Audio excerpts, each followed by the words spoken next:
एक गर्भवती हिरनी जंगल में अपने शावक को जन्म देने के लिए कोई सुरक्षित स्थान ढूंढ रही थी। उसने देखा कि ये पेड़ बहुत घना है, झाड़ियां हैं और नदी का किनारा है, किसी तरीके की कोई परेशानी नहीं हो सकती, तो ये स्थान मेरे लिए उचित है। तो वो वहां पर बैठ गई, इंतजार करने लगी, आराम करने लगी। थोड़ी देर में देखती क्या है कि घनघोर घटा छा गई। बिजली जोर से जो चमकी, उससे जंगल में की आग लग गई। सूखे जहां पर जंगल खड़े हुए थे वहां आग लग गई, और बादलों की गड़गड़ाहट जो हुई, बिजली की चमक जो हुई, तो उससे जो है उसकी प्रसव पीड़ा शुरू हो गई। अब उसने सोचा भैया समय आ गया। थोड़ी देर में वो इधर उधर परेशान सी होकर देखती क्या है कि लेफ्ट साइड पे उसने देखा कि थोड़ी सी झाड़ियों में कि उसकी जैसे निगाह गई, तो देखती क्या है, एक बहेलिया बहेलिया एक तीर कमान लेके अपना शिकार को मारने के लिए बैठा। राइट हैंड साइड पे उसने फिर देखा, इधर तो नहीं है कोई। उधर से देखा एक शेर घने जंगलों में से आ रहा था।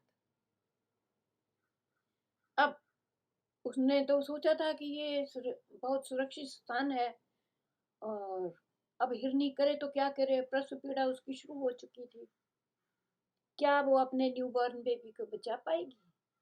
माँ की ममता, क्या मैं अपने बच्चे को बचा पाऊंगी अगर मैं एक तरफ तो बहेलिया है, दूसरी तरफ को खूंखार शेर के पंजों से मैं कैसे मार से अपनी इस दर्दनाक मौत मारी जाऊंगी मैं, तो क्या करूं? अब एक तरफ जब थोड़ा पानी बरसा, तो पीछे से कहीं से नदी की बहाव भी बहुत तेज हो गई।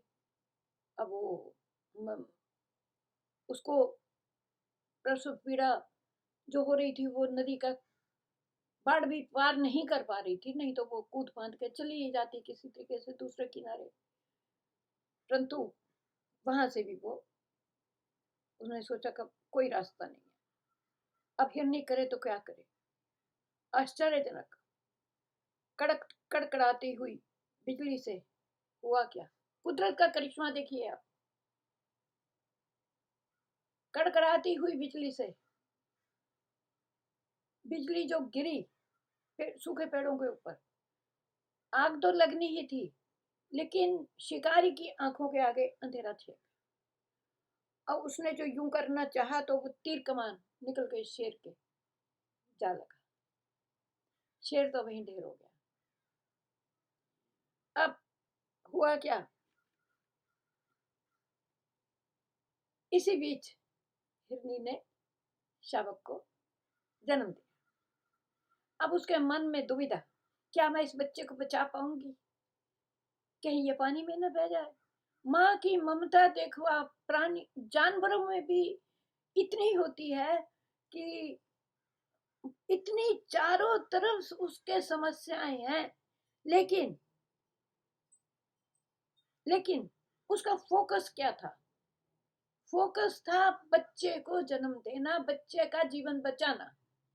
उसने भगवान से प्रार्थना की किसी तरीके से, तो बादल आ गए, उधर उसके हाथ से वो छूट गया कमान, शेर मारा गया। और इसी प्रकार ये कथा हमने हितोपदेश में पढ़ी थी कभी बहुत पहले। ऐसा हमारे जीवन में भी होता है, जब हम कभी कभी चारों तरफ से समस्याओं से घिर जाते हैं, नेगेटिव थॉट्स इतने हमारे माइंड पे आने लगते हैं, वो कहीं बहेलिया है तो कहीं शेर है। इसी प्रकार हमारे जीवन में भी बहुत से थॉट्स जो आते हैं, कोई कम होता है कोई ज्यादा होता है, लेकिन जो नेगेटिव थॉट्स हैं पॉजिटिव को दबा लेते हैं उस समय। और कुछ कुछ भी समझ नहीं आता।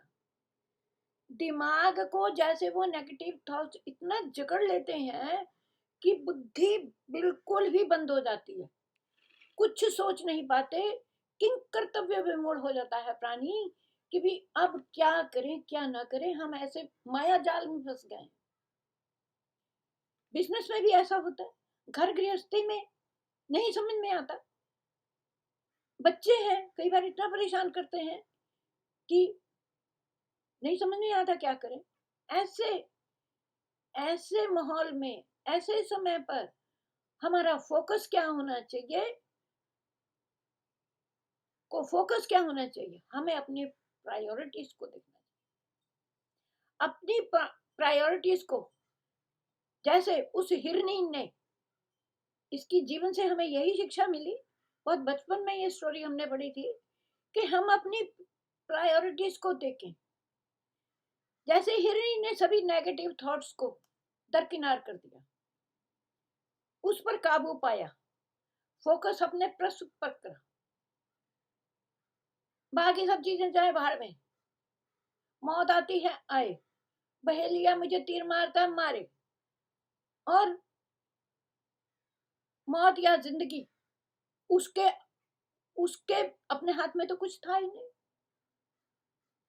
वो तो उसकी कोई भी क्रिया या प्रतिक्रिया, वहां से अगर वो उठ के चली जाती, क्रिया या प्रतिक्रिया, बच्चे की जान ले सकती थी। दूसरे, हमारे जिंदगी का एम क्या है? फोकस हमें उस पे करना चाहिए। इस हिरनी की कहानी से हमें यही शिक्षा मिलती है। हमारा विश्वास कहाँ पर है, हमारी आशा कहाँ पर है।